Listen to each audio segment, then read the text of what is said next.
Chapter 5. What are you building? In his classic devotional, The Imitation of Christ, theologian Thomas A. Kempis asks this thought-provoking question. What good is it to live a long life when we amend that life so little? Imagine you are stuck in traffic, inching forward at a pace that tests your patience. Are you tempted to give up and pull up at the side of the road? Life can sometimes be like that, isn't it? When you find that you are not making much progress. No matter how many inspiring sermons and talks you listen to, life seems to have become stagnant.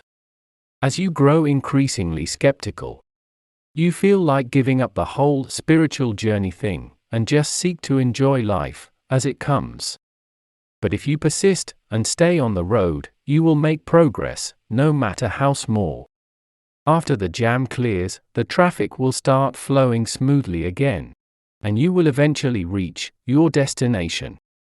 The key is to stay on the journey.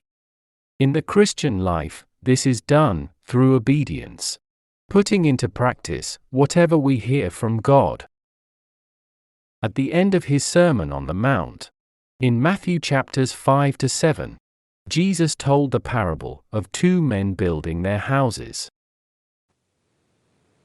The wise man builds his house on solid rock, while the foolish man takes the easy way out and builds his house on the sand. When it rains heavily, and the floodwaters rise, the house on the rock remains standing, while the other one collapses. Highlighting the difference, Jesus says, Everyone who hears these words of mine and puts them into practice is like a wise man who built his house on the rock. But everyone who hears these words of mine and does not put them into practice is like a foolish man who built his house on sand. Matthew 7, verses 24 and 26. The difference is in whether we put into practice what we hear. The Apostle Paul also exhorts his readers to urgent and consistent action. Keep putting into practice all you learned and received from me. Everything you heard from me and saw me doing. Then the God of peace will be with you. Philippians 4, verse 9. As age is catching up with us, we do not have the luxury of time. We need to avoid the situation where we are always learning, but never able to come to a knowledge of the truth.